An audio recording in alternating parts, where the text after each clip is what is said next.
এই দুনিয়াতে মানুষের যত পেরেশানি, যত কষ্ট, দুঃখ, দুর্দশা, এর অন্যতম প্রধান কারণ হচ্ছে টেনশন। কারণ কি? টেনশন। কিসের টেনশন? রিজিকের টেনশন, চাকরির টেনশন, ব্যবসার টেনশন, আহাল পরিবারের টেনশন, স্ত্রী সন্তান, ভবিষ্যতে কি করব। দুনিয়ার টেনশনই তো বেশি, যদিও টেনশন থাকার দরকার ছিল পরকালের বেশি। তো দুনিয়ার টেনশন এবং পরকালের টেনশন সব দূর হয়ে যাবে যদি কেউ বেশি বেশি দরুদ পাঠ করে। এটা হাদিস থেকে বললাম। আর গোনা, আমল নামায় যে গোনাগুলো আছে এগুলো মিটে যাবে যদি কেউ বেশি বেশি দরুদ পাঠ করে। একজন সাহাবী রাসূল সাল্লাল্লাহু আলাইহি ওয়াসাল্লামকে বলেছিলেন, ইয়া রাসূলুল্লাহ, আমি আমার দোয়ার মধ্যে কতটুকু দরুদ পড়ব? আমি কি 4/1 দরুদ পড়ব? নবীজি বলেছেন সাল্লাল্লাহু আলাইহি ওয়াসাল্লাম, তুমি পড়তে পারো, চাইলে আরো বাড়াতে পারো, বাড়ালে তোমার জন্য উত্তম। ইয়া রাসূলুল্লাহ, আমি কি তাহলে 3/1 দরুদ পড়ব আর 2 দোয়া করব? নবীজি বললেন, করতে পারো, বাড়ালে তোমার জন্য উত্তম। ইয়া রাসূলুল্লাহ, আমি কি তাহলে অর্ধেক দরুদ পড়ব আর অর্ধেক দোয়া করব? নবীজি বলছেন, বাড়ালে উত্তম, চাইলে করতে পারো। ইয়া রাসূলুল্লাহ, আমি কি তাহলে আমার পুরো দোয়াটাই শুধু দরুদই পড়বো আপনার উপরে? তখন নবী সাল্লাল্লাহু আলাইহি ওয়াসাল্লাম বলেন, যদি তুমি এটা করতে পারো তাহলে তোমার কোনো গুনাহ থাকবে না, কোনো দুশ্চিন্তাও থাকবে না। তো যদি দেখেন যে দরুদ পড়তে পড়তে পড়তে দোয়ার সময় চলে গেছে, এতে আবার মন খুঁতখুত করার কিছু নাই, বরং আপনি সবচেয়ে বেশি লাভবান হয়েছে। আরেকটা আমল আছে যে আমলটা করতে থাকলে দোয়াগুলোর মধ্যে চলে আসে এবং আপনি দোয়া করে যেটা হাসিল করবেন ওই আমল দিয়ে তার চেয়ে বেশি হাসিল করে ফেলবেন ইনশাআল্লাহ। সেটা হচ্ছে কোরআন তেলাওয়াত করা। কোরআন তেলাওয়াত এই কয়েকটা আমল কালকে খুব খাস করে খেয়াল রাখতে হবে ইনশাআল্লাহ। জুমার রাতে তো ফজিলত আমরা জানিয়ে বললাম প্রথমে। রাত যেহেতু হয়ে গেছে, আজকে কিয়ামুল লাইল না করে কেউ ঘুমাবো না ইনশাআল্লাহ। আজকে আমি জাস্ট একটা সূরা নিয়ে কথা বলতে যাচ্ছি আপনাদের সাথে, শুধু একটা ছোট্ট সূরা। ইনশাআল্লাহ অন্য কোনো দিন আরও বিষয়ভিত্তিক আলোচনা হবে। এই সূরাটা হচ্ছে সূরা কাফিরুন। কোন সূরা? সূরা কাফির। সবাই জানি না সূরাটা? কিছু বিষয় আছে এই সূরার মধ্যে যেগুলো আমরা অনেকে জানি কিন্তু বুঝতে পারছি না। ওইটা বোঝানোর জন্য আমি একটু পুরাতন আলোচনা নতুন করে করার চেষ্টা করছি। তার আগে একটা ফজিলত বলি যে সূরা কাফিরুন যে ব্যক্তি রাতের বেলা তেলাওয়াত করবে, ঘুমানোর আগে তেলাওয়াত করবে আর কি, আল্লাহ রাব্বুল আলামিন তাকে শিরকের পাপ থেকে হেফাজত করবেন। মনে রাখবেন যে জাহান্নামে যাবে সবচেয়ে বেশি মানুষ শিরকের পাপের কারণে। কোন পাপের কারণে? শিরকের পাপের কারণে। এবং শিরকের পাপ এমন পাপ যেই পাপটা আল্লাহ রাব্বুল আলামিন ক্ষমা করেন না, ওই অবস্থায় মারা গেলে ক্ষমা করেন না। কিন্তু তওবা করলে, জীবদ্দশায় তওবা করলে ইনশাল্লাহ মাফ হতে পারে, অবশ্যই হতে পারে। কিন্তু ওই শিরকের পাপ নিয়ে কেউ যদি মারা যায়, আল্লাহ রাব্বুল আলামিন এই পাপটাকে ক্ষমা করবেন না। এটা সূরা নিসার মধ্যে অনেকবার বলা হয়েছে, ইন্নাল্লাহা লা ইয়াগফিরু আইয়ুশরাকা বিহি ওয়া ইয়াগফিরু মা দুনা যালিকা লিমান ইয়াশা। নিশ্চয় আল্লাহ রাব্বুল আলামিন শিরকের গুনাহকে মাফ করেন না, কিন্তু অন্য যে কোনো বড় গুনাহ হোক আল্লাহ পাক যাকে ইচ্ছা মাফ করতে পারেন, যাকে ইচ্ছা আল্লাহ মাফ করতে পারেন। এখন এই শিরকের পাপ থেকে বাঁচাবে কোন সূরা? সূরা কাফিরুন। রাতের বেলা তেলাওয়াত করতে হবে অন্তত একবার। রাতের আরো অনেক আমল আছে, এটা তো আপনারা জানেনই।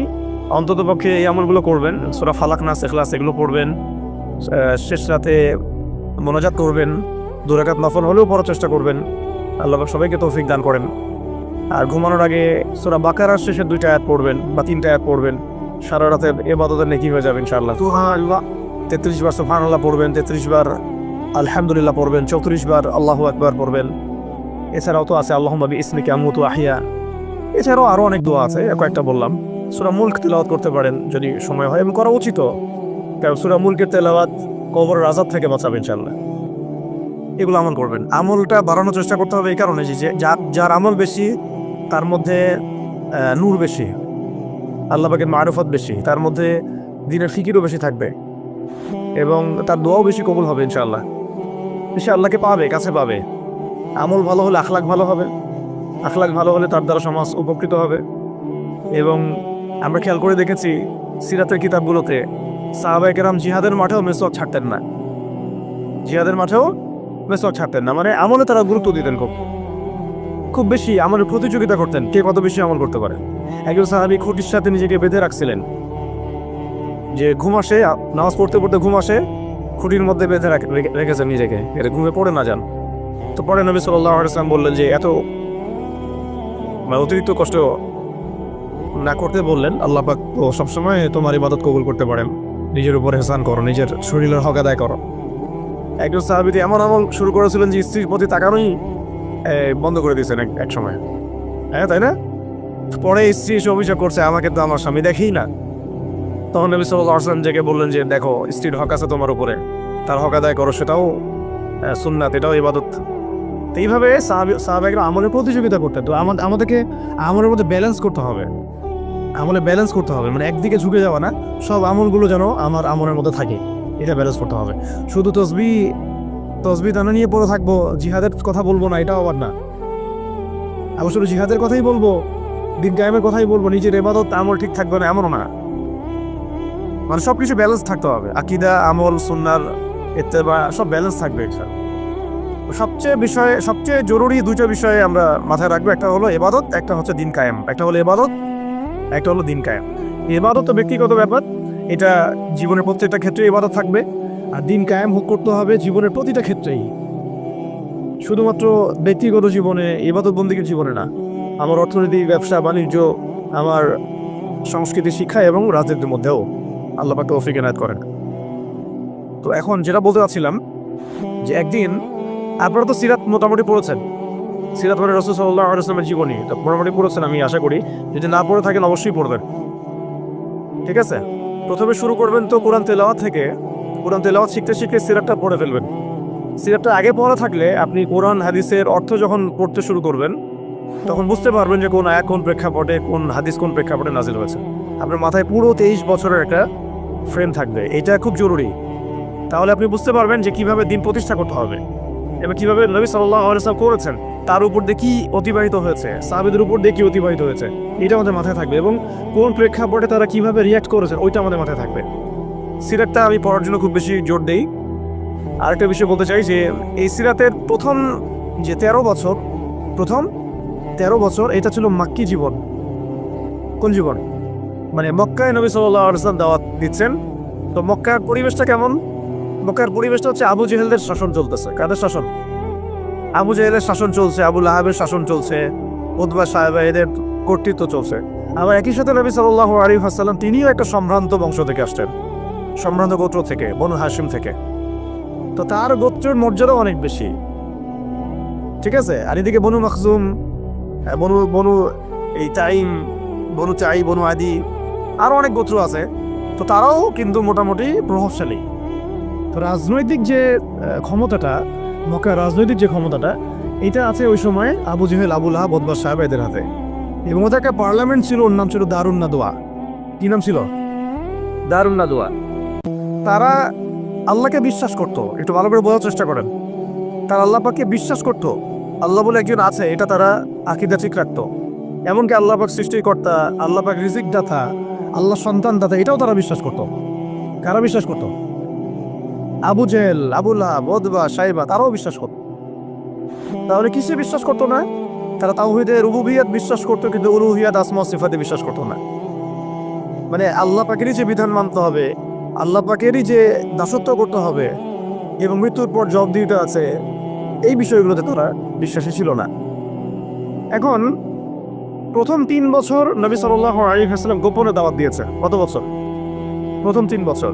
আর চতুর্থ বছর থেকে প্রকাশ্যে দাওয়াত শুরু হয়েছে। মক্কার কত বছর মোট? 13 বছর। এই সময় তো ইসলামী রাষ্ট্র কায়েম হয় নাই, হয়েছে দাওয়াত হয়েছে, খালি দাওয়াত। কোন পরিবেশে দাওয়াত? বলুন, আবু জেহেলের যে রাজত্ব, ওর মধ্যে দাওয়াত হয়েছে। মনে করেন যে আপনি এখন আছেন মোদির রাজত্বে, মনে করেন ওই রকম একটা পরিবেশে যদি ইসলাম আসে, ওইটা একটা মক্কার মিসাল হইতে পারে, যে ওইটা একটা মক্কার মতো পরিবেশ। এখানে আপনি দাওয়াত, সবাই অমুসলিম, সবাই মূর্তি পূজারী, সবাই মুশরিক, ওখানে আপনি ইসলামের দাওয়াত দিচ্ছেন। পরিস্থিতি কত কঠিন! কঠিন না সহজ? অনেক কঠিন। শুধু যে শিরক আছে তা না, ওই সমাজে সুদও আছে। কি আছে ওই সময়? সুদ আছে। ওই সমাজের মধ্যে জেনা আছে, ওই সময় ব্যভিচার আছে, ওই সময় মাদক দ্রব্য আছে, মেয়েদের অবমাননা আছে, কন্যা সন্তানের জীবন্ত দাফন করা হয়, তারপরে জুয়া আছে, মারামারি, হানাহানি, কাটাকাটি, গোত্রে গোত্রে দ্বন্দ্ব, এগুলো একটা সমাজের মধ্যে। একটু চিন্তা করেন, কল্পনা করেন। আপনার এই এলাকা কি এমন? আপনার এলাকা কি এমন? না। কিন্তু ওই বিষয়গুলোর কিছু কিছু বিষয় তো অবশ্যই এখনো আছেই, বরং এমন কিছু বিষয় আছে যেগুলো আগের চেয়ে বেশি আছে। কারণ আইএমএ জাহিলিয়াতের যে কথাটা বলছি, আইএমএ জাহিলিয়াতে কিন্তু সমকামিতা ছিল না এত বেশি। আপনার পুরো বাংলাদেশে এখন সমকামিতা আইএমএ জাহিলিয়াতে যে বেশি। ওই সমকামী আইএমএ জাহিলিয়াতে আপনার ট্রান্সজেন্ডার ছিল না, আপনার বাংলাদেশে আছে এখন। আইএমএ জাহিলিয়াতে কাফি ছিল না, এগুলো ছিল আইএমএ জাহিলিয়াতে ছিল না। প্রযুক্তির এত উৎকর্ষ ছিল না যেটা দিয়ে এরকম বোম টোম ফেলে পারমাণবিক বোম দিয়ে মানুষকে মেরে ফেলা যায়, ছিল। মানে অনেক ব্যাপার আমি আপনাকে দেখাতে পারবো যেগুলো আইএমএ জাহিলিয়াতের চাইতে এখন অনেক বেশি আছে, শয়তানি। কিন্তু কিছু কিছু বিষয় ছিল যেগুলো আমার আইএমএ জাহিলিয়াতে ছিল না। এক কথায় আমরা এটা বলতে পারি যে নবী সাল্লাল্লাহু আলাইহি ওয়াসাল্লাম যখন নবী হয়ে এসেছেন তখন 23 বছরের মধ্যে তিনি আইএমএ জাহিলিয়াতকে কবর দিয়ে গেছেন। কিন্তু যখন থেকে আবার খোলাফায়ে রাশেদার শাসন চলে গেছে, ইসলামী খেলাফতগুলো আস্তে আস্তে আস্তে আস্তে অ্যাবলিশ হয়ে গেছে, তখন আবার নতুন করে জাহিলিয়াতগুলো এই সমাজে, শুধু সমাজে না, সমাজে, রাষ্ট্রে, বিশ্বের মুখে একেবারে একদম ঢুকে গেছে, না মানে একদম শেকড় গেড়ে ফেলছে। এখন এখন সময় হচ্ছে ওই আবার নতুন শেকড় গাড়া জাহালাতগুলো উপড়ে ফেলার, এইটা সময় এখন। এই জন্য পরিস্থিতিটা বুঝতে হবে যে নবী সাল্লাল্লাহু আলাইহি ওয়াসাল্লাম কোন কোন জায়গায় দাওয়াতের কাজ করছিলেন। চোখ বন্ধ করে চিন্তা করেন যে একটা সমাজের মধ্যে খালি মূর্তি, সবাই মূর্তি পূজা করে, সবাই সুদ খায়, ধরেন সবাই বেশিরভাগই দেখা যায় জেনা করে, মেয়েদের তেমন কোনো বৈবাহিক অধিকার নাই, সম্পত্তির অধিকার নাই, বাচ্চাকে কবর দিয়ে দিচ্ছে জীবন্ত, মদ খাচ্ছে মানুষ, জুয়া খেলতেছে, মারামারি করছে, ইত্যাদি ইত্যাদি ইত্যাদি। এরকম একটা অবস্থায় রাসূলুল্লাহ সাল্লাল্লাহু আলাইহি ওয়াসাল্লাম ইসলামের দাওয়াত দেওয়া শুরু করলেন। দাওয়াত দিতে দিতে প্রথম 3 বছর তিনি গোপনে দাওয়াত দিয়েছেন, গোপনে গোপনে গোপনে দাওয়াত দিয়েছেন। ওই সময় কিন্তু তৈরি হয়েছে আবু বকর রাদিয়াল্লাহু আনহু, ওসমান রাদিয়াল্লাহু আনহু, আলী ইবনে আবি তালেব, যায়েদ ইবনে হারুসা, এই সাহাবায়ে কেরাম তৈরি হয়েছেন ওই সময়। আব্দুল্লাহ বিন মাসউদ, বিলাল ইবনে রাবাহ, এই সাহাবায়ে কেরাম তৈরি হয়েছেন কিন্তু ওই প্রথম 3 বছরে, 3-4 বছরে। এরপর যখন প্রকাশ্যে দাওয়াত দেওয়া শুরু করলেন, যখন ওমর এবং হামজা রাদিয়াল্লাহু আনহু তাদের মতো সাহাবীর ইসলাম কবুল করলেন, প্রকাশ্যে দাওয়াত শুরু হলো, তখন হকার বাতিলের দ্বন্দ্ব শুরু হলো। সত্য নিয়ে আপনি যখন মাঠে নামবেন তখনই মিথ্যার সাথে দ্বন্দ্ব শুরু। এটার নিয়ম, চিরায়ত নিয়ম। ব্যাস Abu Jahl, Abu Lahab, Utba, সাহেবারা তো খেপে গেল। এখন এমন কোনো পথ পদ্ধতি নাই যেটা তারা অ্যাপ্লাই করে নাই। প্রথমে আঘাত করলো এভাবে, আরে ওর কথা শোনার দরকার নাই, সে তো মাজনুন, ব্যক্তিগত আক্রমণ। খেয়াল করে দেখবেন এখনও আপনি বাংলাদেশে দাওয়াতের কাজ শুরু করেন, সবার আগে আপনি শয়তানদের পক্ষ থেকে, মানে মানুষ এবং জিন শয়তান উভয়ের কথাই বলতেছি, শয়তানদের পক্ষ থেকে সবার আগে বাধা পাবেন, আপনার ব্যক্তি নিয়ে সবার আগে আক্রমণ করা হবে। আগে ব্যক্তিগত জীবনে আক্রমণ করা হবে, আগে আপনাকে রাষ্ট্রীয় নির্যাতনের শিকার করা হবে না, ওটা পরে আসবে, শেষে আসবে। আগে ব্যক্তি থেকে, তারপর পরিবার থেকে, সমাজ থেকে, ধর্মনেতা থেকে, তারপর রাষ্ট্র থেকে, এইভাবে বাধা আসে আর কি। রাসূল সাল্লাল্লাহু আলাইহি ওয়াসাল্লামকে প্রথমে বলা হচ্ছিল যে মাজনুন, নাউজুবিল্লাহ মিন যালিক, সাহের, জাদুঘর, নাউজুবিল্লাহ, ফারিকুল জামাত বিভক্ত করতেছে, নাউজুবিল্লাহ। তারপরে বলা হচ্ছে আর কি বলেন, শায়ের, শায়ের, কবি, আর এরকম প্রায় 8-10টা কথা বলা হচ্ছিল, 8-10টার মতো কটাক্ষ করা হচ্ছিল প্রথম 3 বছরে। কিন্তু তেমন কোনো শারীরিক নির্যাতন করা হচ্ছিল না প্রথমে, আগে এভাবে ব্যক্তিকেন্দ্রিক আক্রমণ করা হচ্ছে। এরপর আল্লাহ পাক জবাব দিচ্ছেন, কোরআন নাজিল হচ্ছে, প্রত্যেকটার অ্যান্সার আসতেছে কোরআনে, তাই না? দাওয়াতের গতি বাড়তেছে, আলহামদুলিল্লাহ। মানুষ তো একবার ইসলামে আসলে আর ফিরে যাচ্ছে না, জান্নাতের খবর পেয়ে গেছে মানুষ। কোথায় ছিলাম, অন্ধকার থেকে আলোতে চলে আসছে। আর যারা এই নূরের স্বাদ একবার পেয়েছে তারা কি আর ফিরে যাবে? এখনো দেখেন অনেক বড় বড় পাপী মানুষ, আমরা নিজেও দেখেছি, নিজেরাও অনুভব করেছি, বহু বড় বড় পাপী মানুষ রাসূল সাল্লাল্লাহু আলাইহি ওয়াসাল্লামের রওজার সামনে গিয়ে সালাম দিয়েই একবার তওবা করে খাঁটি মুমিন হয়ে গেছে। বহু মানুষ আছে, আমার অনুভূতি কাজ করে ওখানে গেলে। একটা অনেক পাপী মানুষ ছিল, কাবাঘর ধরে যেই টাচ করছে কাবাঘরে, চোখ দিয়ে দরদর করে পানি পড়া শুরু হয়েছে, সে তার লাইফকে সংশোধন করে গেছে। আর সেখানে তো সাহাবীরা রাসূলের কাছে যাচ্ছেন, তার দরবারে বসছেন, হাতে হাত রেখে বায়াত করতেছেন, তাকে তার পা ধুয়ে দিচ্ছেন, তাকে ওযু করায় দিচ্ছেন, সারাদিন তারা রাসূল সাল্লাল্লাহু আলাইহি ওয়াসাল্লাম হাতে আছে। কত বড় সৌভাগ্যের বিষয়। এখন প্রথমে যখন দেখা গেল এইসব দিয়ে কাজ হচ্ছে না, তারপর তারা অর্থনৈতিক চাপ দেওয়া শুরু করলো, সামাজিক বয়কট করা শুরু করলো। কারা কারা? Abu Jahl, Abu Lahab, Utba, সাহেব। আমি কিন্তু এই কয়েকটা নাম বলছি, এটা কিন্তু শুধু নাম না, এটা একটা ক্যারেক্টার, চরিত্র। আজকের বিশ্ব আবু জেহেল আছে, আবু লাহাব আছে, উতবা সাহেবারা আছে না, সেম পদ্ধতি তারাও কিন্তু অবলম্বন করতেছে ইসলামকে দমন করার জন্য। সেম এটা মিলাই নেবেন আপনারা সিরাত থেকে। এবার শুনেন, অর্থনৈতিক চাপ দিয়ে কোনো কাজ হচ্ছে না, ব্যক্তিগত আক্রমণ করে কাজ হচ্ছে না, শারীরিক নির্যাতন করেও কাজ হচ্ছে না। সাহাবীদেরকে মেরে ফেলা হচ্ছে, সুমাইয়া রাদিয়াল্লাহু আনহাকে মেরে ফেলা হয়েছে না, শহীদ করা হয়েছে। তারপরে ইয়াসির রাদিয়াল্লাহু আনহুকে শহীদ করা হয়েছে মক্কায়। এরকম সাহাবীদেরকে নির্মম নির্যাতন করা হচ্ছে, বিলাল রাদিয়াল্লাহু আনহুকে পিটানো হচ্ছে, উসমান রাদিয়াল্লাহু আনহুকে পর্যন্ত মারা হয়েছে, আবু বকর রাদিয়াল্লাহু আনহুকে উতবা মেরেছে একদিন লাআনাহুল্লাহ। এখন শারীরিক নির্যাতন করে করে কাজ হচ্ছে না, ইমান থেকে সরানো যাচ্ছে না, অর্থনৈতিক বয়কট করে কাজ হচ্ছে না। 3 বছর বয়কট করে দিল বনু হাশেমকে, মনে আছে আপনাদের? গাছের ছালপাতা খেয়ে তারা থাকলেন শিয়াবে আবু তলেবে। 3 বছর বয়কট, সমাজ থেকে বয়কট, গালিগালাজ করে কোনো কাজ হচ্ছে না। এমনকি জীবন কেড়ে নিয়েও, জান নিয়েও কোনো কাজ হচ্ছে না। এই আন্দোলন, এই লা ইলাহা ইল্লাল্লাহ মুহাম্মাদুর রাসূলুল্লাহ বিপ্লবী কালিমাকে থামানো যাচ্ছে না। কোন পরিবেশে? আমাদের মতো অনুকূল পরিবেশে না, মনে করেন ভারতের মতো প্রতিকূল পরিবেশে। মনে করেন, বোঝানোর জন্য বললাম যে একটা গভর্নমেন্ট আছে, সে চরমভাবে ইসলাম বিদ্বেষী, সে তার গুন্ডা পান্ডা দিয়ে মুসলিমদেরকে পিটাচ্ছে, মারতেছে, এখন যেখানে সেখানে দেখতেছে না। রাষ্ট্রীয়ভাবে মুসলিম দমন হচ্ছে।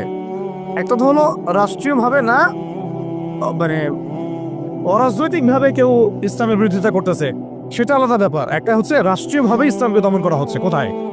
ভারতে, সবাই জানি। তো রাষ্ট্রীয়ভাবে দেখেন আজকে ধ্বংসস্তূপে পরিণত করা হলো বৈশ্বিকভাবে। জাতিসংঘের প্রত্যক্ষ মদত এগুলো হয়েছে, আমেরিকার প্রত্যক্ষ সহযোগিতা এগুলো হয়েছে, পশ্চিমাদের প্রত্যক্ষ মদত এগুলো হয়েছে। এখন কথা হচ্ছে, আপনাকে পরিস্থিতিটা বুঝতে হবে যে আবু জেহেল আবু লাহাবদের অবস্থা কেমন ছিল, ওই সমস্যার অবস্থা কেমন ছিল। প্রতিকূল পরিবেশে দাওয়াতের কাজ করা হচ্ছে, তারা একটার পর একটা অস্ত্র প্রয়োগ করছে, কিন্তু কোনো অবস্থাতেই মুসলমানদেরকে থামানো যাচ্ছে না। তাদের সংখ্যা কি বাড়ছে না কমছে? মুসলিমদের সংখ্যা বাড়ছে না কমছে? আবার বলেন, মুসলিমদের সংখ্যা কি বাড়ছে না কমছে? বাড়ছে আর বাড়ছে আর বাড়ছে, দিন দিন বাড়ছে। কত নির্যাতন হচ্ছে, শারীরিকভাবে মারা হচ্ছে, অর্থনৈতিক নিষেধাজ্ঞা দেওয়া হচ্ছে, সমাজ থেকে বয়কট করা হচ্ছে, তারপর সম্পত্তি থেকে বঞ্চিত করা হচ্ছে, বাবা ছেলেকে তাড়াই দিচ্ছে, মা ছেলেকে তাড়াই দিচ্ছে। কি একটা অবস্থা! অবস্থা কি ভাবতে পারছেন কেমন জটিল অবস্থা? এত কিছু করেও যখন কোনো কাজ হলো না, তখন Abu Jahl Abu Lahab Utba সাহেবারা একটা নতুন ফর্মুলা নিয়ে আসলো। এখন তারা নতুন একটা ফর্মুলা নিয়ে আসছে। এই ফর্মুলাটার নাম হচ্ছে আপোষকামিতা বা সন্ধি করা। এটার নাম কি? আপনারা খেয়াল করে দেখবেন, আমি একটু বলে নেই 1 মিনিট। ওই আইএমএ জাহিলিয়াতে যে জাহালাতগুলো আপনি দেখছেন, শিরকের জাহালাত, সুদের জাহালাত, রিবা, তারপরে মাদক, তারপরে জেনা, ব্যভিচার, গোত্রীয় হানাহানি, সব আপনি এখনকার বিশ্বে দেখতে পারবেন। এবং ওই দারুন নাদোয়া যেটা ছিল কাফেরদের পার্লামেন্ট, এটার মতো করে কাজ করতেছে এখন সারা বিশ্বে জাতিসংঘ। ইউরিদুনা, তারা কি চায়? আল্লাহ পাক বলেছেন ইউরিদুনা লিইউতফিউ নূর আল্লাহ। তারা চায় আল্লাহ পাকের নূর, মানে আল্লাহর যে আলো, মানে ইসলাম, এই দ্বীন ইসলাম, এটাকে মুখের ফুৎকারে নিভাই ফেলতে চায় তারা। এটা আল্লাহ পাক বলেছে আল্লাহু ইউতিম্মু নূরাহ, কিন্তু আল্লাহ পাক তার নূরকে প্রজ্বলিত করবেন। ওয়ালাউ কারিহাল কাফিরুন ওয়া ফি আয়াতিন উখরা ওয়ালাউ কারিহাল মুশরিকুন। সূরা তাওবা আছে, সূরা সফে আছে। এক জায়গায় বলা হয়েছে যদিও কাফিররা এটা পছন্দ করবে না, আর একবার বলা হচ্ছে মুশরিকরা এটা পছন্দ করবে না। ওদের এজেন্ডা এটা স্পষ্ট। এই same agenda Abu Jahl Abu Lahab Utba সাহেবারও ছিল, কিন্তু তারাও কিন্তু পারে নাই। বুঝছে? এত কিছু করেও তারা পারে নাই। আপনি খেয়াল করে দেখবেন, যখন এই পরাশক্তিরা মুসলমানদের সাথে কোনো কোনো জায়গায় পেরে ওঠে না, তখন তারা কিন্তু সন্ধির কথা বলে, সাম্যের কথা বলতে আসে, মানবতার কথা বলতে আসে, তাই না? ঐক্যের কথা বলতে আসে, মৈত্রীর কথা বলতে আসে। যখন দেখে যে মুসলমানদের হাতে খুব মাইর খাচ্ছে, যখন মাইর খায় পারে না, তখন বলে যে যুদ্ধবিরতি চাই। তো ইসলামী অনুশাসনে আমরা যখন যুদ্ধবিরতির পক্ষে কথা বলার চেষ্টা করি বা আমরা যে রায় দেই, যখন দেখা যায় যুদ্ধবিরতির সেই সন্ধিকে লঙ্ঘন করে তারা আবার নিরীহ মানুষকে বোমা হামলা চালায়, ওই রাস্তাটাকে তারা বন্ধ করে ফেলে। মুনাফিকি করে তারা, প্রতারণা। আবার যখন আফগানিস্তানে তারা মাইর খেয়েছে 20 বছর 40 বছর, তখন সে আবার কিন্তু লেস ঘুরে ঠিকই পালাইছে। আর আমি একটা ক্যারেক্টার বললাম ওদের, নর্মালি তারা আপনাকে প্রথমে আক্রমণ করবে না, আপনাকে আদর্শ দিয়ে মোটিভেট করার চেষ্টা করবে, ডিমোটিভেট করার চেষ্টা করবে।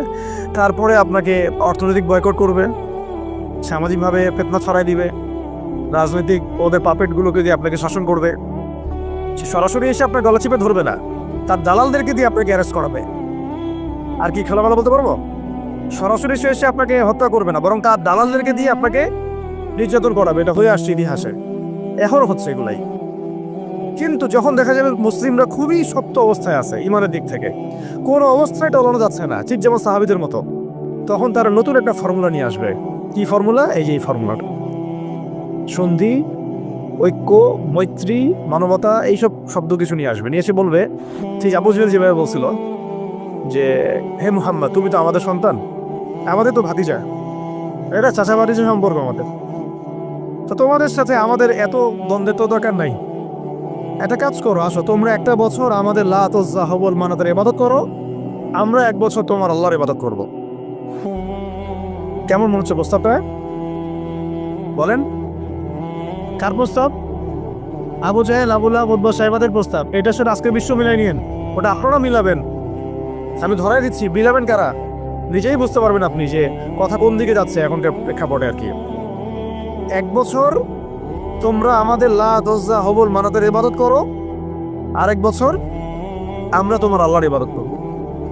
এখন সরাসরি এইভাবে আপনাকে বলবে না যে তোমরা ইসলাম ছেড়ে দাও, তোমরা সবাই ইসলাম ছেড়ে কাফের হয়ে যাও, হিন্দু হয়ে যাও, খ্রিস্টান হয়ে যাও, ইহুদি হয়ে যাও। এরা এটা বলবে না আপনাকে, এই শয়তানরা। বরং এরা আপনাকে কি বলবে জানেন? তোমরা মুসলমানই থাকো, ঈসাই মুসলিম হয়ে যাও। কি বলবে? মুসলমান থাকো, কি হয়ে যাও? ঈসাই মুসলিম হয়ে যাও, এটাও তো মুসলিম। তোমরা মুসলমান থাকো, ওই কাদিয়ানি মুসলিম হয়ে যাও। কি মুসলিম হয়ে যাও? ওটা ওই যে খাচ্ছেন আপনারা, এটা এই তো জাহালাত, সব কাদিয়ানি তো এগুলো এগুলো এগুলো এগুলো না খাওয়া সবের কাজ। এটা না খাওয়া, না কেনা, এদের সাথে ব্যবসা বাণিজ্য না করা আপনার সবের কাজ, করাটা গোনাহের কাজ। এই ফতোয়াটা কি আমাদের ওস্তাদরা দিতে পারবেন না? এটা আমি কি ভুল ফতোয়া দিয়েছে? একটা হচ্ছে সাতেম, যে আল্লাহ রাসূলকে গালি দেয়, আর একটা হচ্ছে সে নিজেকে নবী দাবি করে। কে বড় পাপী? দুটা তো পাপী, অবশ্যই দুটাই তো পাপী, দুটাই মুরতাদ, দুটাই হত্যাযোগ্য অপরাধ করছে। কিন্তু একজন বলছে যে আমি নিজেই নবী, আর একজন নিজেকে নবী দাবি করে নেই, বলছে মুহাম্মদ নাউজুবিল্লাহ, সে নাউজুবিল্লাহ একটা কথা বলে ফেলছে, নাউজুবিল্লাহ মিন যালিক, আমরা বলতে পারবো না। এখন কথা হচ্ছে দুজনেই কিন্তু সাতেম, দুজনেই কিন্তু মুরতাদ, উভয়কেই হত্যা করতে হবে। ইসলামী ফিকহে এটাই আছে। কিন্তু এর মধ্যে বড় পাপীটাকে, যে নিজেকে, তো ওই যে খাচ্ছেন গ্রাম অঞ্চলের মানুষ, সহজ সরল মানুষ, এগুলো বুঝতেও পারছে না যে কোন ফাঁদে পড়ে গেছে মানুষ। আল্লাহ আমাদেরকে বোঝার তৌফিক দান করেন। আর তারা এই নীরবে নীরবে নীরবে তাদের শিকড়টাকে শক্ত করেছে, অর্থনীতি ভিত্তি শক্ত করেছে, তাদের জনবল বাড়াইছে, বিভিন্ন জায়গায় তারা জায়গাটাকে কিনে ফেলছে। এমনও সাতক্ষীরের মধ্যে একটা আমরা গ্রামে গিয়েছিলাম যেখানে ওদেরই সংখ্যা বেশি, মুসলমানদেরকে তারা ওই দোকান ভাড়া দিচ্ছে। আমরা তো আসি যে হাত বাঁধবো কোথায়, তাই না? এই যে এগুলো নিয়ে, আর এদিকে যে কি অবস্থা ভিতরে, যে মানে আমাদের কি অবস্থা, এটা এটা এটা বোঝার জন্য সূরা কাহাফ তেলাওয়াত করেন, তাহলে বুঝতে পারবেন ইনশাআল্লাহ। তা আমি বলছিলাম যে ওটা অন্য প্রসঙ্গ, এটা নিয়ে আপনারা খতমে নবুয়ত একটা বিভাগই আছে, মার্কাজুদ দাওয়ায় খতমে নবুয়ত বিভাগ আছে একটা। ওই খতমে নবুয়তের অনেক কিতাব, অনেক আর্টিকেলস সব ছাপানো হয়ে গেছে। এগুলো আপনারা পড়লেই বুঝতে পারবেন কত বড় ধোঁকাবাজি, কত বড় প্রতারণা। এটা নিয়ে ইনশাল্লাহ আরেকদিন কথা বলবো ইনশাল্লাহ, ঠিক আছে? তবে এদের সাথে কোনো রকম সম্পর্ক রাখবেন না, কোনো রকম। এটা আপনি ইমানের দাবি। আমি বলছি না যে আপনি অস্ত্র নিয়ে আপনি গিয়ে তাকে গর্দান নামায় দেন, এটা আপনি করতে পারবেন না। এটা আপনি করার মতো এখন আপনার ক্ষমতা নাই। যদি এটা ইসলামিক রাষ্ট্র হতো তাহলে আমরা এটার ব্যবস্থা নিতে পারতাম। এটা ইসলামিক রাষ্ট্র নয়, এটা একটা গণতান্ত্রিক রাষ্ট্র, সেকুলার রাষ্ট্র এবং জাতীয়তাবাদী রাষ্ট্র। এবং এই মতবাদগুলো ইসলামের সাথে সাংঘর্ষিক, ঘোরায় পেঁচায় খাওয়ানোরও কোনো সুযোগ নেই। এই মতবাদগুলো দিয়ে আপনি ইসলামী শরিয়া রাষ্ট্র কায়েম করতে পারবেন না। শেষ কথা, এটা চেষ্টা করে দেখে নেন, পারবেন না, কেউ পড়ে না আজ পর্যন্ত। এখন মূল যেটা কথা ছিল যে ওরা বলেছিল কি 1 বছর ইবাদত করো লাতুজ্জা হবল মানাতে আমাদের মূর্তিগুলার, আমরা 1 বছর তোমার আল্লাহর ইবাদত করবো, ঠিক আছে? এখনকার আবু জাহেল আবু লাহাব বা সাহেবারা বলছে তোমাদের ধর্ম চেঞ্জ করার দরকার নাই, তোমরা ইসাই মুসলিম হয়ে যাও, তোমরা কাদিয়ানি মুসলিম হয়ে যাও, ওর নাম দিচ্ছে আহমদিয়া মুসলিম জামাত। তোমরা ধর্ম চেঞ্জ করার দরকার নেই, তোমরা আমাদের সুদভিত্তিক অর্থনীতিটা গ্রহণ করো। কি সুদের বিরুদ্ধে বললে অনেকে একটু খারাপ লাগে না?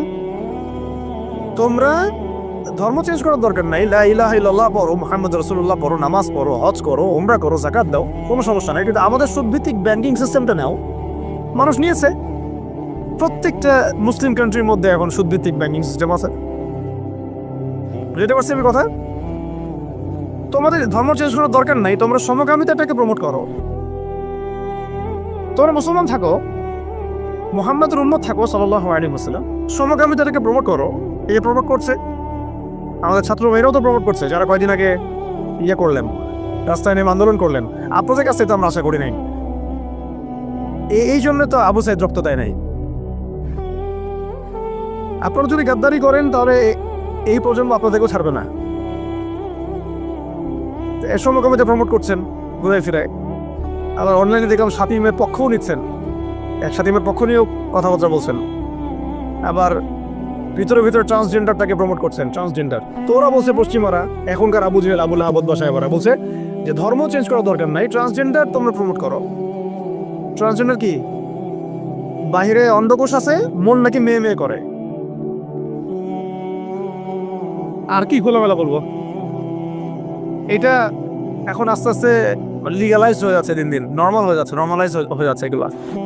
যেমন সুদ আগে ছিল, মানুষ খাইলে একটু করতো, আর আমি সুদখোর, মানুষ আমি সুদখোর বলবে, আস্তে আস্তে কমন হয়ে গেল, সবাই খাওয়া শুরু করলো, এটা নর্মাল হয়ে গেল। এখন ট্রান্সজেন্ডার দেখবেন কেউ ট্রান্সজেন্ডার হচ্ছে, তাই না? এটাকে মানুষ নিন্দার চোখে দেখছে। আল্লাহ না করুক দেখবেন কয়েকদিন পরে দেখবেন এটাও নর্মাল হয়ে গেছে, আল্লাহ না করুক। তো ওরা কেউ বলে যে ধর্ম চেঞ্জ করার দরকার নাই, তুমি এগুলো নাও, আমাদের পলিসিগুলো নাও, ধর্ম চেঞ্জ করার দরকার নেই, তুমি আমাদের সিকিউরিটি সিস্টেম নাও। এটা দিয়ে কি করবে সে? পুরো মুসলিম ওয়ার্ল্ডে কোথায় কি হচ্ছে ও ঘরে বসে দেখতে পারবে। কে? এই যুগের আবু জাহেল আবু লাহাব বা সাহেবারা, এরা কোথায় থাকে? এটা আপনার চোখের আড়ালে থাকে। তারা চোখের আড়ালে কি আছে ওটা ধরতে হলে কোন সূরা লাগবে? সূরা কাহফ। কোন সূরা লাগবে? হ্যাঁ, ধর্ম চেঞ্জ করার দরকার নেই, তোমরা আমাদের গণতন্ত্র নাও। কি নাও? বাস নিচ্ছে মুসলমানরা। ধর্ম চেঞ্জ করার দরকার নেই, তোমরা আমাদের জাতীয়তাবাদ নাও। মুসলমান জাতীয়তাবাদ নিয়ে নিছে। ধর্ম চেঞ্জ করার দরকার নেই, তোমরা আমাদের সেকুলারিজম মতবাদটা নাও। মানুষ নিয়েছে। ধর্ম চেঞ্জ করতে হবে না, তোমরা মুহাম্মদের উম্মত থাকো সাল্লাল্লাহু আলাইহি ওয়াসাল্লাম, তোমরা আমাদের কমিউনিজম নাও, সমাজতন্ত্র নাও। মানুষ নিয়েছে। এইভাবে এখনকার যুগের আবু জাহেল আবু লাহাব আমাদের ওই প্রস্তাবের মধ্যে নিয়ে আসছে। আমরা ওই সময় তো সাহাবায়ে কেরাম জবাব দেওয়ার আগে আল্লাহ পাক জবাব দিয়ে দিয়েছেন, আর সেই জবাব তো কোরআনে মজুদ আছে। আমরা এই যুগের আবু জাহেল আবু লাহাবদেরকে ওই জবাবটা দিতে পারি নাই, যে জবাবটা আল্লাহ পাক কোরআনে দিয়েছেন। আল্লাহ পাক কি বলেছেন এই প্রস্তাবের পরে? আল্লাহ পাক বলেছেন, কুল, হে নবী আপনি বলেন, ইয়া আইয়ুহাল কাফিরুন, হে কাফেররা শুনো ভালো করে, লা আ'বুদু মা তা'বুদুন, আমি তার ইবাদত করি না যার ইবাদত তোমরা করো। আমি তার ইবাদত করি না যার ইবাদত তোমরা করো। ওয়ালা আনতুম আবিদুন মা আ'বুদ, তোমরা তার ইবাদতকারী নও যার ইবাদত আমি করি।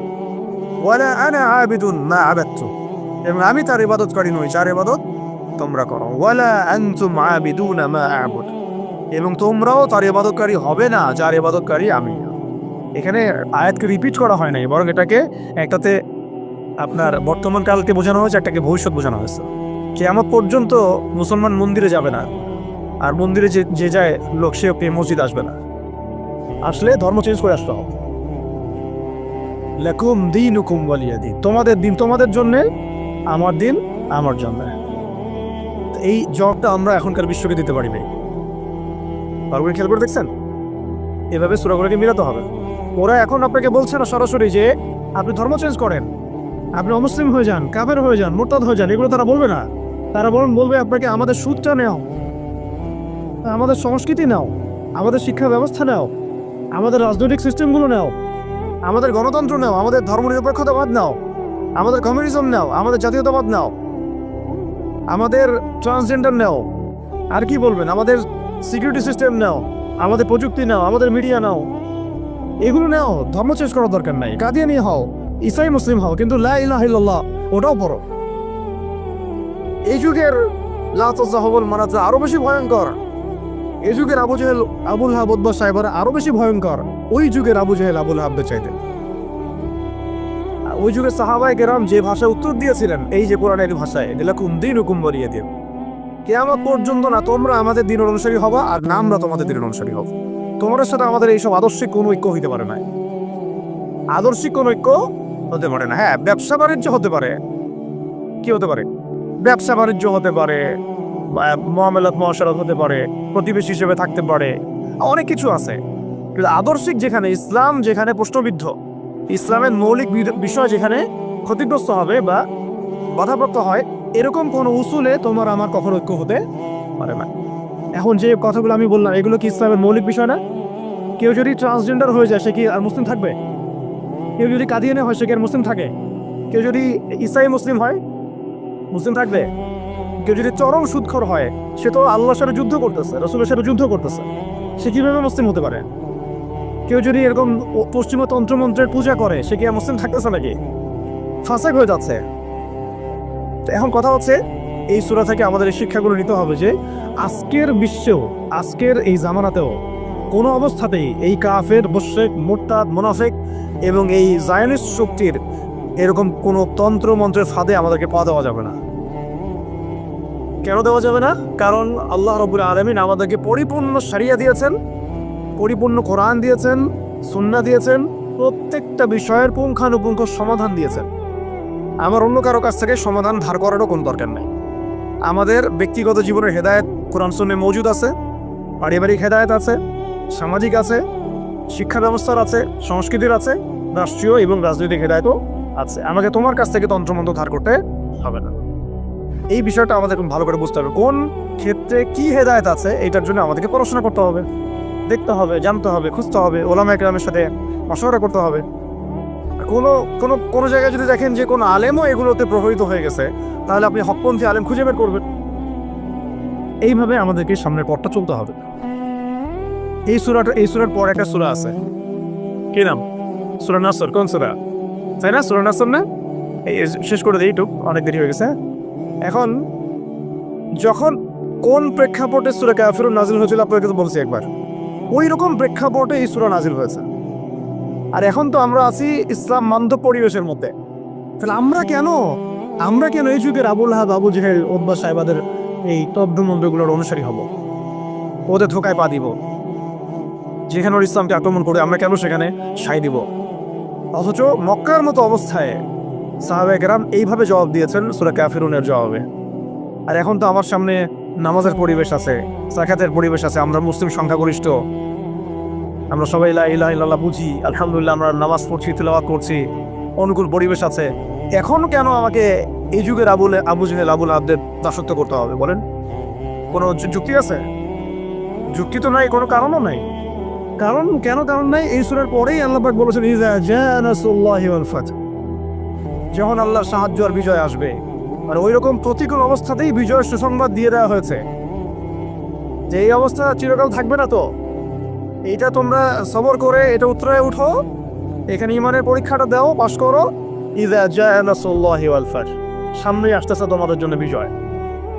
আর এটা সূরা সফেও আছে, ওয়া উখরা তুহিব্বুনাহা নাসরুম মিনাল্লাহি ওয়া ফাতহুন করিব ওয়া বাশশিরিল মুমিনিন। আর তোমরা যেটা পছন্দ করো দুনিয়ার, তোমরা দুনিয়াবি বিজয় অর্জন করবা, সেটাও সামনে আসতেছে। ফাতহুন করিব, আল্লাহ বলেছেন করিব, নিকটে আসবে এটা। ওয়া বাশশিরিল মুমিনিন ওয়া রাআইতান নাস ইয়াদখুলুনা ফি দীনিল্লাহি আফওয়াজা, একটা সময় আসবে মানুষ দলে দলে আল্লাহর দ্বীনে ঢুকতে থাকবে। তখন আল্লাহ পাক বলেছেন ফাসাব্বিহ বিহামদি রাব্বিকা ওয়াস্তাগফির ইন্নাহু কানা তাওয়াব। এবং যখন এই বিজয়টা আসবে, তখন এই Abu Jahl, Abu Lahab, Utba সাহেবা এদের অস্তিত্ব কি হবে? তাব্বাত ইয়াদা আবি লাহাবি ওয়া তাব। আবু লাহাবের হাতও ধ্বংস হবে, সে নিজেও ধ্বংস হবে। বুঝতে পারছেন সিকোয়েন্সটা? এইভাবে আসছে বিষয়টা। যখন এই বিষয় আসবে তখন এই সব আবুল আহাব ধ্বংস হয়ে যাবে। আবুল আহাব এখানে শুধু একজন ব্যক্তি নয়, আবুল আহাব এখানে একটা রূপকথা, একটা একটা উপমাও বটে। প্রত্যেক যুগে যুগে আবুল আহাব থাকবে। এই যুগের আবুল আহাব কারা জানেন? যারা সুদ ভিত্তিক এই ব্যাংকিং সিস্টেমের এই হত্যা করতে এরা হচ্ছে এই যুগের আবুল আহাব। মা আগনা আনহু মালুহু ওয়া মা কাসাব, তাদের এইসব হারাম মাল কোনো কাজে আসবে না, এবং তারা যে এগুলো যেটা অর্জন করেছে সেটা কোনো কাজে আসবে না। সায়াসলা নারান যাতা লাহাব, আগুনে প্রবেশ করবে তারা। ওয়া ইমরাতু, এবং তার স্ত্রীও। এই স্ত্রী মানে শুধু স্ত্রী না, স্ত্রী মানে কিন্তু সহযোগী। স্ত্রী মানে কি? সহযোগী। এরা কিন্তু একা কাজ করে না। আমি বললাম না একজনের সহযোগী? ইহুদিদের সহযোগী নাসারারা। আমেরিকা ছাড়া ইসরায়েল চলতে পারে নাকি? আমেরিকা ছাড়া ইসরায়েল চলতে পারবে? আমরা তো এতই সুশীল মার্কা প্রতিবাদ করি অনেকে, যে ইসরায়েলের বিরুদ্ধে কথা বলি, এদিকে আবার আমেরিকাকে খুশি রাখি। এ আবার কোন মুনাফেক? এটা আবার কোন মুনাফেক রে ভাই? বাচ্চাকে কেন মারে জানেন? এটা শুনে রাখেন। বাচ্চাকে হত্যা করছিল ফেরাউন, হ্যাঁ, কার আগমন ঠেকানোর জন্য? হ্যাঁ, মাশাআল্লাহ, মুসা আলাইহিস সালামের আগমন ঠেকানোর জন্য। কারণ তাকে বলা হয়েছিল একটা ছেলে আসতেছে, তোমার সিংহাসন নড়াই দিবে একদম। তখন ওই ইযাবহুনা আবনাকুম ওয়া ইয়াসতাহয়ুনা নিসাআকুম শুরু করলো। আবার ঈসা আলাইহিস সালামের আগমন ঠেকানোর জন্য তৎকালীন সময়কার বাদশা করেছিল, বাচ্চাদেরকে হত্যা করেছিল। এখনকার এই দাজ্জালের অনুসারী এই জায়নিস্টরা কেন গাজ্জার বাচ্চাদেরকে হত্যা করতেছে জানেন? হ্যাঁ, এক্স্যাক্টলি, তারাই আগমন ঠেকাইতে চায়। আল্লাহ পাক ওইখানে ঢুকাই দিবেন ইনশাআল্লাহ। এটা বললাম ওই সূরা কাফিরুনের হালতের উপরে অটল থাকেন। ইযা জাআ নাসরুল্লাহি ওয়াল ফাতহ, যখন আসবে তখন যে তাব্বাত ইয়াদা আবি লাহাবি ওয়া তাব, যত আবুল আহাব আছে সব ধ্বংস হয়ে যাবে সব। এমন আসছে যে চেইন দিয়ে, শিকল দিয়ে বেঁধে ওদেরকে জেরুজালেমে নিয়ে যাওয়া হবে ইনশাআল্লাহ। মুসলিম বাহিনী এইভাবে বিজয় হবে ইনশাআল্লাহ। সামনে আসবে এটা। আর ওই যে ওমরাতু, এটা কিন্তু খেয়াল রাখবেন, এটা তো স্ত্রী আছেই ওখানে, তো ওই ক্ষেত্রে এটা ঠিক আছে। আবার এটা অর্থ যে এখানে সহযোগী বোঝানো হচ্ছে। সহযোগী দেখবেন জালেমদের সহযোগী থাকে, ইহুদিদের সহযোগী এখানে নাসারারা। ইয়া আইয়ুহাল্লাযীনা আমানু লা তাত্তাখিযুল ইয়াহুদা ওয়ান নাসারা আউলিয়া, ইহুদি খ্রিস্টানদেরকে বন্ধুরূপে গ্রহণ করো না। বা'দুহুম আউলিয়াউ বা'দ, এরা একে অপরের বন্ধু, এরা একে অপরের বন্ধু। লা তাত্তাখিযুল ইয়াহুদা ওয়ান নাসারা আউলিয়া, ওদেরকে বন্ধুরূপে গ্রহণ করো না তোমরা। বা'দুহুম আউলিয়াউ বা'দ, এরা একে অপরের বন্ধু। দেখছেন সহযোগী? ওয়া ইমরাতু, তার স্ত্রীও যাবে কোথায়? জাহান্নামে। হাম্মালাতুল হাতাব, হেল্প করতো তাকে। কি করতো? খড়কুটা নিয়ে এসে ডিস্টার্ব করতো না নবী সাল্লাল্লাহু আলাইহি ওয়াসাল্লামকে, ফেলে রাখতো, কষ্ট দিত। ওরাও এখন দেখেন আল্লাহর দিক দিয়ে কষ্ট দেয়, রাসূলুল্লাহ সাল্লাল্লাহু আলাইহি ওয়াসাল্লামকে কষ্ট দেয়। তাহলে আমাদেরকে কত রকম শত্রুর সাথে লড়তে হবে। ভিতরে শত্রু, বাইরে শত্রু, বিশ্বের শত্রু, আবার ওইদিকে আছে ওদের সাথে। তারপরে আছে আবার আরবের মুনাফিকরাও ওদের সাথে আঘাত করে ফেলছে। আর মুশরিকরা তো আছেই। আর কি বললাম, এক শ্রেণীর নারী, রাম বাম প্রগতিশীল সুশীল, এরাও ওদের সাথে যোগ দিবে। তাহলে আপনার আমার লড়াইটা কত কঠিন। ওই যে সূরা কাফিরুনের ওই অবস্থায় টিকে থাকাটা কত কঠিন। লাকুম দীনুকুম ওয়ালিয়া দীন, কত কঠিন। ওই সিরাতের রাস্তা পাড়ি দেওয়া লাগবে, ওই সবর করতে হবে, মারও খাওয়া লাগতে পারে, জানও যাবে, হিজরতও করা লাগতে পারে। হিজরত করেছেন নবী সাল্লাল্লাহু আলাইহি ওয়াসাল্লাম। তারপরে ইসলামী রাষ্ট্র আল্লাহ পাক দিবেন ইনশাআল্লাহ। কিসের মাধ্যমে দিবেন? দাওয়াত, তাবলীগ এবং জিহাদের মাধ্যমে। দাওয়াত, তাবলীগ এবং জিহাদের মাধ্যমে, শুধু দাওয়াত তাবলীগের মাধ্যমে না, দাওয়াত, তাবলীগ এবং সাথে জিহাদও থাকতে হবে। তারপর ইসলামী রাষ্ট্র ব্যবস্থা আসবে ইনশাআল্লাহ। এরপরে দেখেন কি বলা হলো? ওমরাতু, তার স্ত্রীও থাকবে। হাম্মালাতুল হাতাব ফি জিদিহা হাবলুম মিন মাসাদ, দেখেন ওর গলায় থাকবে জাহান্নামে ওই যে ছোবরা, রশি। মানে হেল্প করার কিছু উপকরণও ছিল, কিছু উপকরণ দিয়ে সে ইসলামের বিরোধিতা করতো, দুশ্মনী করতো। এখনো তারা অনেক উপকরণ বের করে ফেলছে ইসলামকে মানে ক্ষতিগ্রস্ত করার জন্য। এমনকি দেখেন কত কত নতুন নতুন প্রযুক্তি আসছে, এই প্রযুক্তিগুলো দিয়ে তারা ইসলামের ক্ষতি করতেছে। ভালো করে খেয়াল করে দেখেন, এমন অনেক প্রযুক্তি তারা বের করেছে, মিডিয়া বের করেছে, প্রযুক্তি বের করেছে, সিস্টেম বের করেছে, তন্ত্রমন্ত্র বের করেছে, মানে উপকরণ লাগে ইসলামকে ক্ষতিগ্রস্ত করার জন্য। আবুল আহাবের স্ত্রীও উপকরণ দিয়েই নবী সাল্লাল্লাহু আলাইহি ওয়াসাল্লামকে ক্ষতি করার চেষ্টা করছিল। আল্লাহ পাক এবার সেই উপকরণ তার গলায় ফাঁস লাগিয়ে তাকে মৃত্যু দিয়েছেন। মনে আছে? ওই গলার মধ্যে তার রশি আটকে ফাঁস লাগিয়ে সে মারা গেল। কে? আবুল আহাবের হিস্ট্রি। এই যে ক্ষতি, ইসলামের ক্ষতি করার জন্য যে উপকরণগুলো তারা বের করেছে, শুনে রাখেন, ইসলামের ক্ষতি করার জন্য, ইসলামকে ধ্বংস করার জন্য আর মুসলিম নিধনের জন্য তারা যে উপকরণগুলো তৈরি করেছে, যে সিস্টেমগুলো তৈরি করেছে, যে মিডিয়াগুলো তৈরি করেছে, যে প্রযুক্তিগুলো তৈরি করেছে, এইগুলোই ওদের ধ্বংসের কারণ হবে ইনশাআল্লাহ। এমনও হইতে পারে সামনের বিশ্বে ওদের হাতে তৈরি করা পারমাণবিক বোম দিয়ে ওরাই মরবে ইনশাআল্লাহ। দেখে নিন, এটা হইতে পারে ইনশাআল্লাহ। এটা সম্ভাবনা আছে, হবে এটা তো বলতে পারবো না, এটা হতে পারে, সম্ভাবনা আছে, সম্ভাবনা আছে। আল্লাহ পাক যেন এদের মধ্যে শত্রুতা লাগায় দেন, একে অপরকে দিয়ে ধ্বংস করায় দেন। আমি যেভাবে ওরা মুসলিমদেরকে ধ্বংস করার পায়তারা করেছে, এর চেয়ে 1000 গুণ বেশি ধ্বংস আল্লাহ পাক তাদেরকে করে নালে। আমরা দোয়া করবো কাদের জন্য? যাদের মনের মধ্যে ইসলামের জন্য সিম্পেথি আছে, সফট কর্নার আছে, ইসলামকে মন থেকে ভালোবাসে, এই ভাইদের জন্য আমরা দোয়া করবো। এই জন্য আমরা বাংলাদেশের এই সিস্টেমের মধ্যে ধরেন আর্মি, র্যাব, পুলিশ, বিজিবি, আমাদের পলিটিশিয়ান যারা বুঝে না বুঝে বিভিন্ন মানে জালেমের সহযোগীও হয়ে গেছে, আমরা সবার জন্যই দোয়া করি আল্লাহ পাক যেন তাদের সবার হৃদয়টাকে ঘুরায় দেন। তাদের মধ্যে অনেক মানুষ আছে যারা বুঝে না বুঝে হয়তো দুনিয়াবি কোনো স্বার্থে অন্যের পথে চলে গেছে, বা বুঝে না, ইসলামটা বুঝে না, কিন্তু আবার ইসলামকে ভালোবাসে, আমরা এই ভাইদের জন্য দোয়া করতে পারি। এই জালেমদের জন্য আমরা কি দোয়া করতে পারি? অতএব ফিজিদিহা হাবলুম মিন মাসাদ, এটাও হবে, দেখে নিন। আর শেষ কথা কি, এটা কে করবেন? এই পুরো পরিকল্পনাটা কার? এই পুরো পরিকল্পনা হচ্ছে পরের সূরায় কুল হুয়াল্লাহু আহাদ। এটা এক আল্লাহর পরিকল্পনা। কোন আল্লাহ? আল্লাহুস সামাদ, যিনি কারো মুখাপেক্ষী না, তিনি আমাদের মুখাপেক্ষী না। আল্লাহ করাবেন, আল্লাহর বান্দাদেরকে দিয়ে আল্লাহ করাবেন। কোন আল্লাহ? লাম ইয়ালিদ, যিনি কাউকে জন্ম দেন নাই, ওয়া লাম ইউলাদ, তাকেও কেউ জন্ম দেয় নাই, ওয়া লাম ইয়াকুল লাহু কুফুয়ান আহাদ, তার মতো সমতুল্যর কেউ নাই।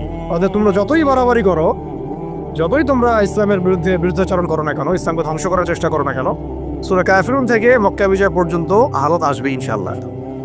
আর এখন যা চলতেছে এটাও ইনশাআল্লাহ আস্তে আস্তে পরিবর্তন হতে থাকবে, এবং ইনশাআল্লাহ আমরা আবার বাইতুল মুকাদ্দাস জয় করবো ইনশাআল্লাহ। এ বিষয়ে কোনো সন্দেহ নাই যে সামনে ইসলামের বিজয় আসবে এবং মুসলিমদের সেই হারানো সেই গৌরব ঐতিহ্য আবার ফিরে আসবে। এইটা আপনার ঘরে বসে থাকলে রেডিমেড হাতে মান্না সালোয়ার মতো আসবে না। এটা মান্না সালোয়ার আসার যুগ না, এটা আবাবিল পাখি আসারও যুগ না। এখানে পাথর আপনাকেই ছুটতে হবে। আবাবিল পাখি এসে পাথর ছুটবে না, এটা পাথরটাকে ছুটতে হবে, আপনাকেই ছুটতে হবে। ব্যাস, আল্লাহ শর্ত দিয়ে দিয়েছেন, ইন তানসুরুল্লাহ ইয়ানসুরকুম, তোমরা আল্লাহর দিনকে সাহায্য করো, আল্লাহ তোমাদেরকে সাহায্য করবেন। ওয়া ইউসাব্বিতু আকদামাকুম, আল্লাহ তোমাদের পা শক্ত করে দিবেন। ওয়া ইন তাতাওয়াল্লাউ ইস্তাবদিল কওমান, ওই রকম তোমরা যদি মুখ ফিরে চলে যাও, আল্লাহ পাকে কিছু যায় আসে না। আল্লাহুস সামাদ, আল্লাহ অন্য কওমকে হেদায়েত দিয়ে তোমাদের স্থলাভিষিক্ত করবেন। সুম্মা লা ইয়াকুনু আমসালাকুম, তারা তোমাদের মতো হবে। ব্যাস, এই হলো মূল কথা। তাহলে আমরা চাচ্ছি আল্লাহর ইবাদত করতে, তার জমিনে তার দিনকে বিজয় করতে। তাই এই বিজয় কি এমনি এমনি আসবে? কাজ করতে হবে তো নাকি? কয়েকটা কাজ আমরা করবো ইনশাল্লাহ, নিয়ত করতে পারি। প্রত্যেকে দিনের ফরজ জ্ঞান অর্জন করবো ইনশাল্লাহ, ঠিক আছে ইনশাল্লাহ। রয়ে গেছে, আল্লাহ পাক তৌফিক দান, আমিন। এখন দোয়া কবুল হবে। প্রত্যেকেই দিনের ফরজ জ্ঞান অর্জন করবো ইনশাল্লাহ, আমল বাড়াই দিব ইনশাল্লাহ, হালাল হারাম মেনে চলবো ইনশাল্লাহ। আমাদের পরিবারের পর্দার ব্যাপারে খেয়াল রাখবো, আমাদের শিক্ষার ব্যাপারে খেয়াল রাখবো, এবং জীবনের একটা নির্দিষ্ট ক্ষেত্রে ইবাদত করবো এমন না, পুরো জীবনটাকেই সুন্নাহ ভিত্তিক ঢেলে সাজাবো ইনশাল্লাহ। এর পাশাপাশি প্রত্যেকটা এলাকায় আপনারা ঐক্যবদ্ধ থাকবেন, জামাবদ্ধ থাকবেন। এখন তো আর ওই অবস্থা নাই যে একজন আমি, এরা সবাই মামুর হয়ে আছে, এমন তো অবস্থা নাই। তাই প্রত্যেকটা অঞ্চলেই তাওহীদপন্থী মানুষরা একসাথে থাকবেন ইনশাল্লাহ। আর ইসলামপন্থী যে ভাইরা আছেন, বিভিন্ন দল সংগঠন করছেন, তাদের সাথে মিলেমিশে থাকবেন, একে অপরের সাথে কোনো কাদা ছোড়াছড়ি বা কোনো রকমের দ্বন্দ্বে যাবেন না। তাদের দ্বারা ইসলামের উপকার হলো তো আলহামদুলিল্লাহ, কিন্তু যদি দেখা যায় তারাও এইসব তন্ত্রমন্ত্রে ধোকায় পড়ে গরম থাকায় হারায় যান, এটা আল্লাহর কিছু যায় আসবে না। আল্লাহ পাক শরিয়া কায়েম করাই দিবেন ইনশাআল্লাহ। তারাও বুঝতে পারবে যে এইসব পশ্চিমা তন্ত্রমন্ত্র দিয়ে শরিয়া কায়েম হবে না। অন্ততপক্ষে কিছু যদি উপকার হয় তাহলে তাও তো ভালো, ইসলামের জন্য ওইটুকু ভালো। মাইমা হচ্ছে তাহলে আমরা ভালো বলি আমরা কথা। শেষ কথা হচ্ছে, এগুলোর সাথে আমাদের ব্যাপক দাওয়াতের কাজ লাগবে, ব্যাপক দাওয়াতের মেহনত লাগবে, এবং প্রয়োজনে জিহাদের প্রস্তুতি রাখতে হবে। এই কাজগুলো মানে একত্রিত হলে ইনশাল্লাহ দেখবেন সূরা কাফিরুন থেকে মক্কা বিষয় ইনশাল্লাহ হয়ে যাবে। এইগুলো আমি আবেগ থেকে কথা বলেছি এমন না, এটা বাস্তব ছিল, অতীতেও হয়েছে এবং প্রত্যেক শতাব্দীতে ইসলাম বিজয়ী ছিল, এই শতাব্দীতেও হবে ইনশাল্লাহ। আল্লাহ পাক যেন সেই কাফেলে আমাদেরকে কবুল করেন। সব জ্ঞান কি আমাদের আছে? আচ্ছা, সব জ্ঞান যে আমাদের নাই, একটা এক্সাম্পল দেয়, জাস্ট একটা এক্সাম্পল দেয়। আমাদের শরীরে কি আত্মা আছে? আছে না নাই? আত্মাকে কি কেউ দেখেছে কিনা? এটাকে কেউ টাচ করেছে কিনা? তা আত্মা কঠিন, তরল না বায়বীয় কোনো জ্ঞান কারো আছে কিনা? এখন একজন মানুষ মৃত, একজন মানুষ জীবিত, উভয়ের মাঝখানে পার্থক্যটাই তো হচ্ছে আত্মা। একজন মানুষ মৃত, তার মধ্যে আত্মাটা নাই, আর যে মানুষটা জীবিত তার মধ্যে কি আছে? রূহ বা আত্মা আছে। আল্লাহ পাক এই সম্পর্কে কি বলছেন? আল্লাহ বলছেন সূরা বনী ইসরাঈলে, ইয়াসআলুনাকা আনির রূহ, হে নবী তারা তোমাকে রূহ বা আত্মা সম্পর্কে জিজ্ঞেস করে। কুলির রূহ মিন আমরি রব্বি, তুমি বলে দাও হে নবী রূহ হচ্ছে তোমার রবের একটা আদেশ মাত্র। কি এটা? আদেশ। আদেশে এসেছে, আদেশে চলে যাবে, কোনো কারণ লাগে নাকি? আমরা কারণ ব্যাখ্যা করতে চাই, এটাকে বলে কার্যকারণ তত্ত্ব। প্রত্যেকটা কাজের পিছনে একটা কারণ ব্যাখ্যা করি। হ্যাঁ, এটা কেন হলো এই কারণে, এটা কেন হলো এই কারণে, এটাকে বলে কার্যকারণ তত্ত্ব।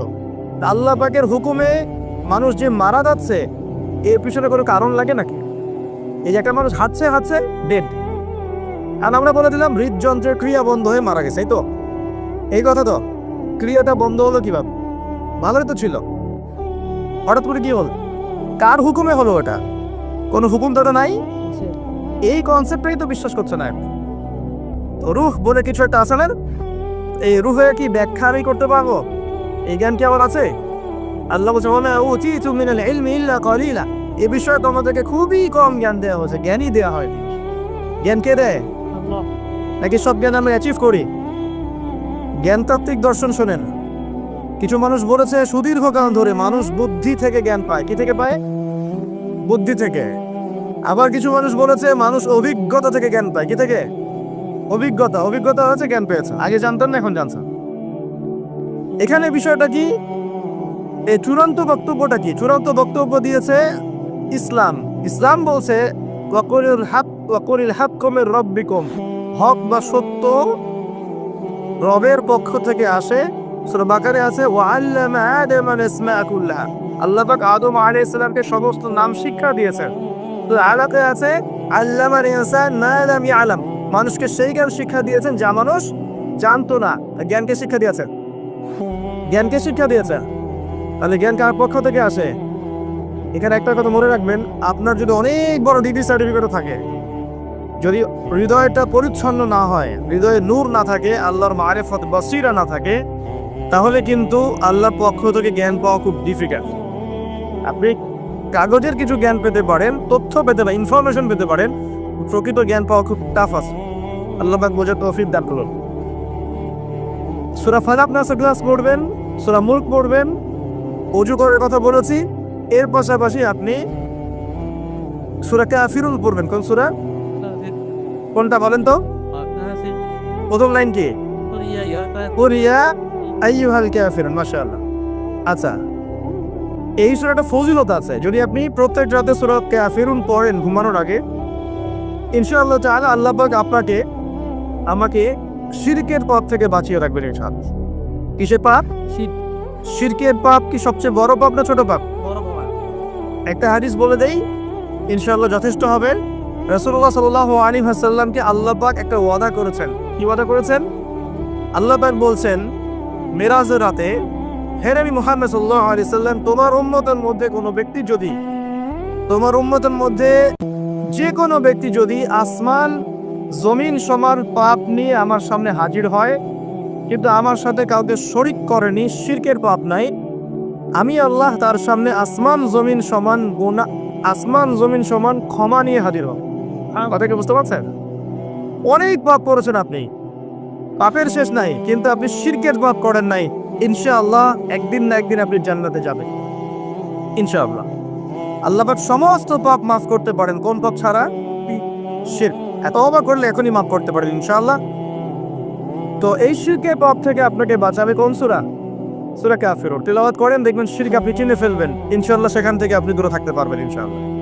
আর শিরক থেকে বাঁচার জন্য একটা কিতাব আমি সাজেস্ট করেছি অনেকবার, কিতাবুত তাওহীদ। কোন কিতাব? কিতাবুত তাওহীদের শারাহ বা ব্যাখ্যা আছে, অনেকগুলো প্রকাশনা থেকে বের হয়েছে, কিনতে পারেন। বাংলায় অনুবাদ করা আছে, বইটা পড়তে পারেন। তবে বইটা একটু কঠিন, অনেকে হয়তো বুঝতে পারবেন না সব কিছু। যেটাই বুঝবেন না, স্থানীয় বড় আলেম যিনি আছেন, হকপন্থী আলেম, তার কাছে গিয়ে জিজ্ঞাসা করবেন। একা একা পণ্ডিত হতে যাবেন, একা একা পণ্ডিত হয়ে গেলে সমস্যা। ওই যে এক শ্রেণী বের হয়ে গেছে যে কোরআন মানলেই হবে, হাদিস মানার কোনো দরকার নেই, আছে না? হ্যাঁ, এই যে বেশি পণ্ডিত এখানে কোরআনের দলিলকে অগ্রাহ্য করলো। আল্লাহ যে বলছেন রাসূল যা দিয়েছেন নেও, রাসূলের দেওয়াগুলো পাবো কোথায়? রাসূল যা দিয়েছেন সেগুলো কি কোরআনে আছে নাকি? রাসূল যেগুলো দিয়েছেন ওগুলো কোথায় আছে? রাসূল যেগুলো থেকে নিষেধ করেছেন ওগুলো কোরআনে আছে নাকি? রাসূল যেগুলো নিষেধ করেছে কোথায় আছে? তাহলে এই অংশটুকু বাদ দিয়ে কোরআন মানা যাবে নাকি? তার মানে হচ্ছে আমি কোরআনটাই তো মানলাম না, তাহলে আমি কোরআনটাই মানিনি আসলে। তো এই যে সমস্যা, নিজে বেশি পণ্ডিত হতে গেলে প্রবলেম আছে। ওলামায়ে কেরামের সাথে সম্পর্ক রাখতে হবে।